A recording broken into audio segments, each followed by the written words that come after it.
have been remiss in keeping my video diary, my vlog, since returning to Bakersfield. So chapter 2 is somewhat poorly written, I will say. Yesterday was Friday. I saw Avengers Endgame, so I took a picture of the IMAX logo so people wouldn't think I was trying to record the movie. So I did that, and then I did take some video. I went to TJ's house for game night, took some video of us playing Codenames. I'll post that sometime soon. Then today's been really busy, and I wish I'd gotten some video of it. I helped my friend Robert move. My name's Robert, his name's Robert, and his father's name is Robert. There were 3 Roberts in the area, at least. Put in a little bit of that. Then I went to see a friend of mine's play. It was a fundraiser play at 10 a.m.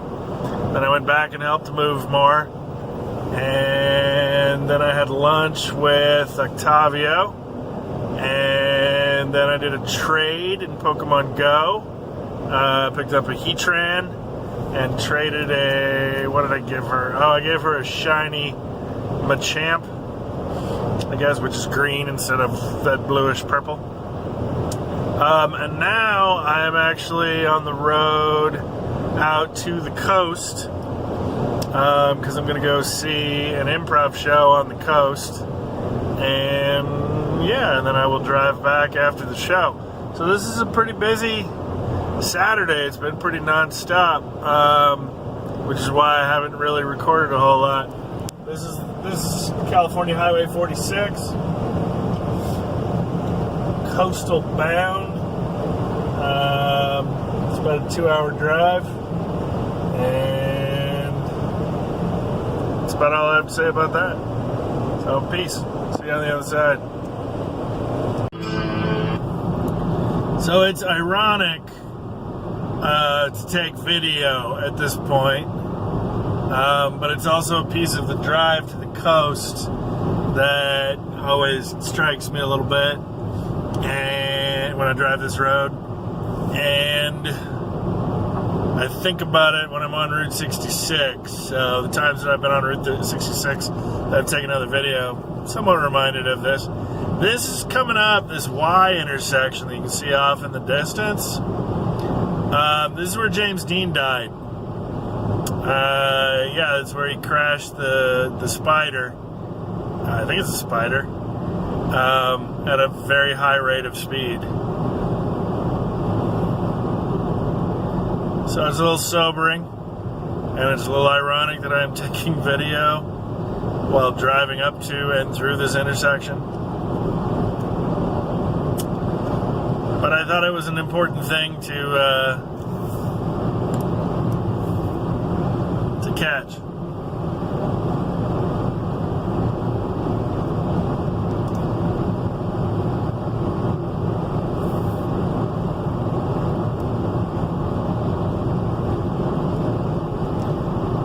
James Dean Memorial Junction. That was the sign. We just passed it.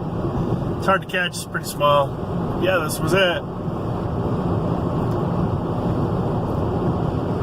Peace. This is the 46 west from Paso Robles to Cambria.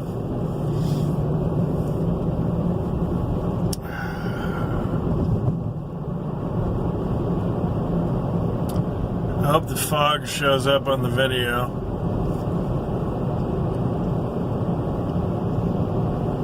Who knows? Maybe we'll run through a fog and there'll be a deer and I'll catch it on the video. Yeah, so I drove to San Luis Obispo. I'm probably going to cut another one when I get to the beach, but I drove to San Luis Obispo. I got there 35 minutes before the show. I asked the bartender if this is where the show is, because there's no signage, no nothing. And he goes, yeah, they're out back. And I go through the back room that I guess they're performing in.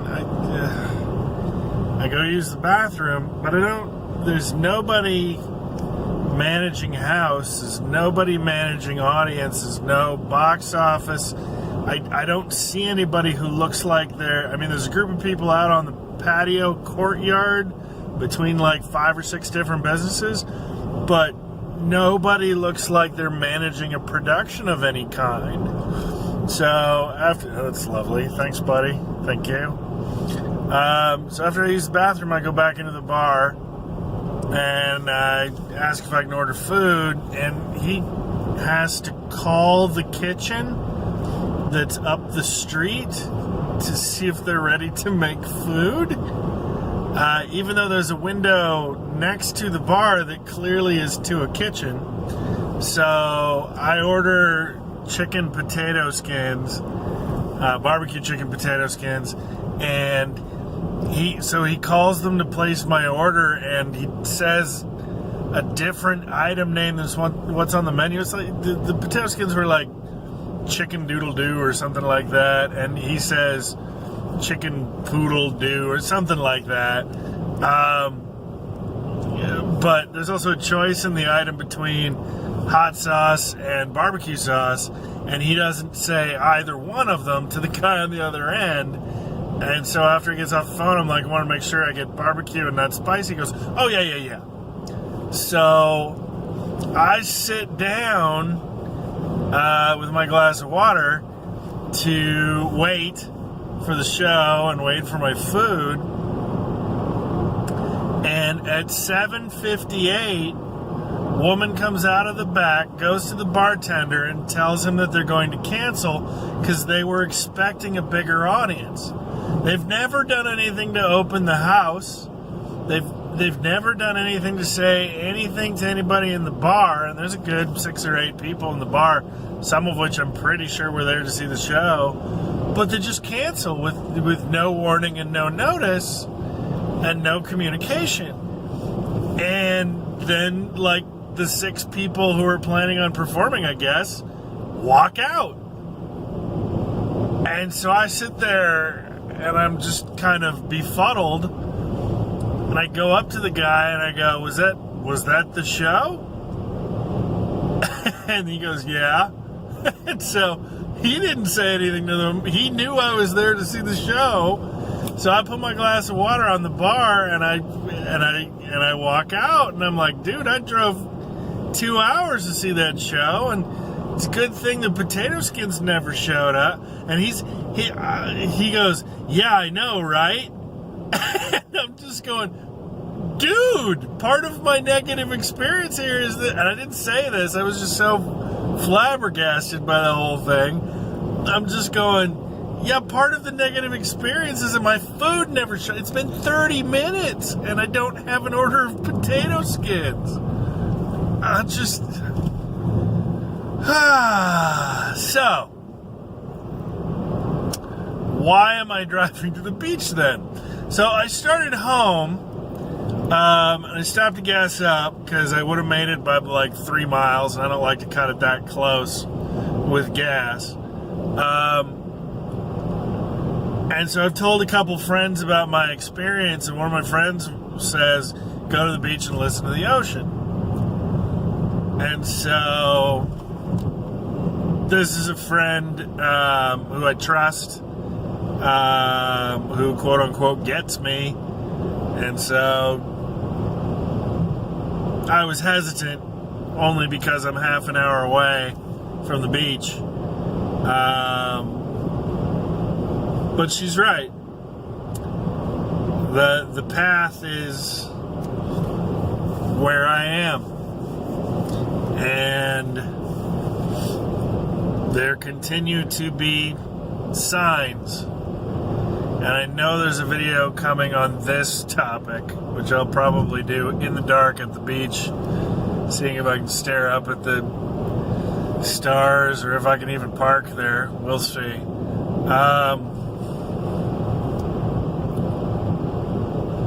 But yeah, I was not supposed to see the improv show tonight. Not only was I not supposed to see the show, I was supposed to do the traveling to then fail to see the show. there's something in that, and I need to spend some time thinking about it. So I'm going to go to the beach. I thought the fog was an interesting symbol, so I hope it shows up on video. And I was driving through the fog going, I should get a shot of this because it is symbolic of where I am and what's going on. Because after 30 years of... We'll save that for the other video. Peace.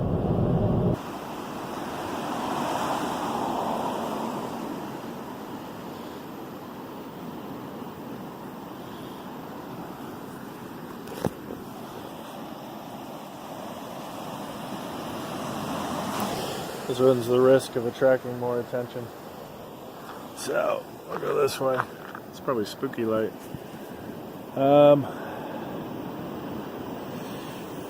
Life can turn on a dime.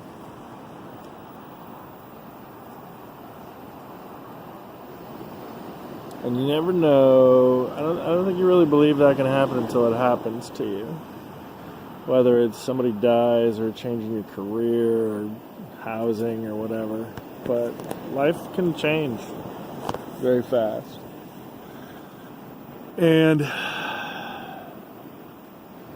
when shit broke a while back, about a year ago, there's this asshole that I used to, I don't know, I don't want to say coach because I never really gave him anything. He never really learned anything from me. We just talked philosophy. And I tried to help him out. I thought I was trying to help. Apparently my road to hell is very well paved. And the guy has a tendency to go on text message tirades. There was one point several years ago that he just sent abusive text messages for 2 to 3 hours straight. And I was showing them to other people who were my friend at the time, and we were talking our way through them, and I'm not down for the cause of improv and that kind of thing. But this guy decided to passively, aggressively text me out of nowhere.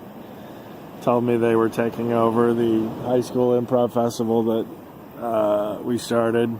They told me that they were starting their own improv space in town, and I didn't respond to any of these. He's just like, just wanted to let you know. And then, about a year ago, most of these were about a year ago, I think, he sends me a message that says, "You're done, Rob."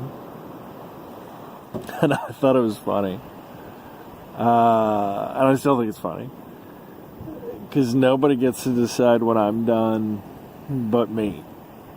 I do not have to be who anybody says that I am. And that's kind of the struggle we're facing right now is well, who am I? These people say I'm this, and everybody else knows I'm not. But I mean, everything, it's the eye of the beholder. It's your perspective. Most of life is determined by perspective and perception. And so I'm exploring what my relationship to improv is at this point, because I've been doing it for 30 years. And I don't know. I think every time I try to connect with improv, there's something in it that makes me go, yeah, I'm done with this. Not because anybody else says that I am, but because there's a diminishing return in it, and I've gotten so much out of it that there are other places I could go, but the other places I could go are small moves. And as a lifelong learner and somebody with a certain set of skills, not the taken kind, it's time to head in a different direction.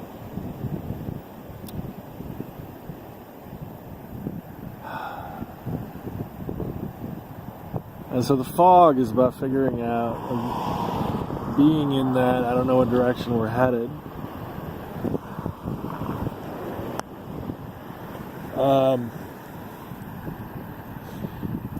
Walking the path, being where the path is.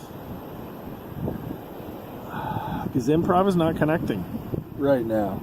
And so whether it's a temporary break or a permanent break, the signs, the path, everything's aligning to go, yeah, go a different direction right now. And I think it's time to listen to those.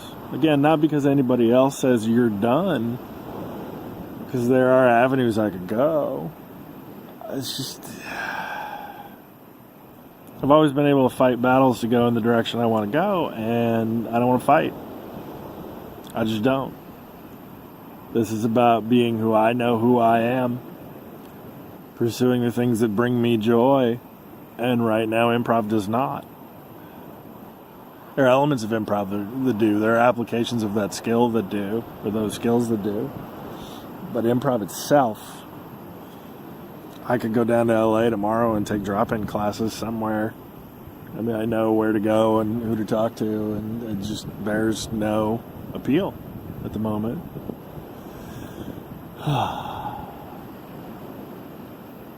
So I think I got to listen to that. Just like I'm listening to the ocean right now, at the suggestion of a very dear friend.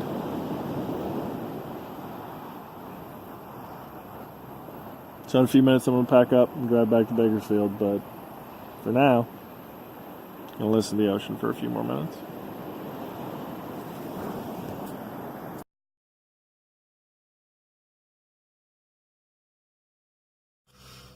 So driving back from the beach, my air pressure gauge on the dashboard said tire pressure was low. It was at 33. It's supposed to be at 34. Usually doesn't go off for 33, so it was a little unusual for me. So I pulled off into a gas station in Paso Robles and used their air pump, and it dropped from 33 to 27. So I thought it had a leak. So I tried it again and dropped to 24. Tried it again, it dropped to 16. So I go inside. I'm like, "Does your air gauge work?" And they go, "The air gauge works, but the gauge, the pump works, but the gauge does not." So I bought a gauge for $275 and checked the air pressure on the right rear, and it is in fact low. And so my car says, because I thought it might be the sensor, the car says I have 15 pounds of pressure in the tire, and so I called AAA. And so I'm waiting for. Oh, they're calling. I'll have to get back to this video. So that was indeed the tow truck driver. He's on his way out, and he flat out said, "Yeah, the air pump at that station sucks. The one across the street's great though." So I think what happened is this station's air pump just let 20 pounds of pressure out of my tire when I thought I was airing it up. So with any luck, guy's going to air it up. It'll hold the air and I'm going to head home. If not, I'm in Paso Robles and I might have to get a tow truck to take the car to a shop that's open on Sunday and stay the night here somewhere so I can get a new tire in the morning.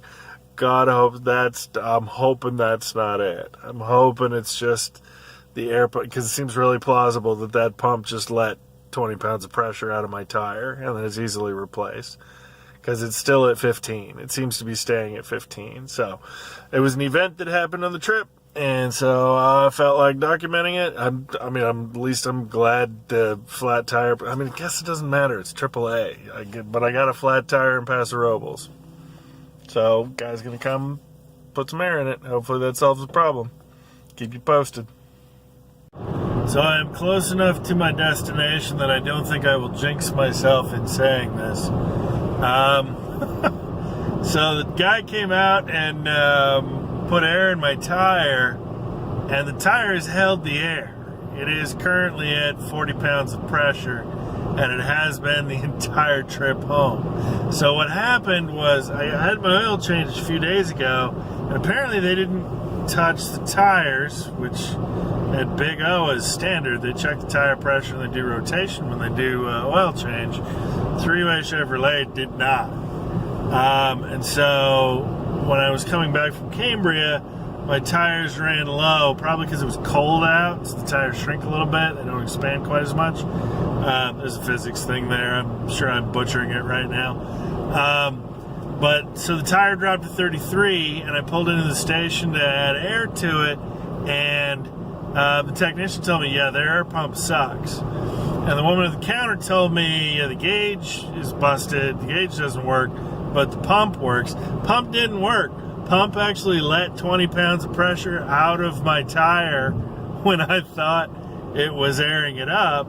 So the technician added air to the tire, and the tire has held the air. It was not my tire, thank goodness.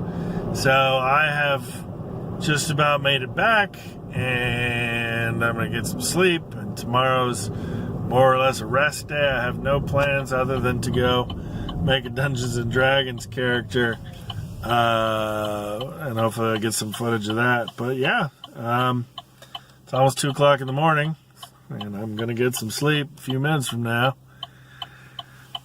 So that is the end of today's San Luis Obispo improv ordeal. Have a good night. Peace.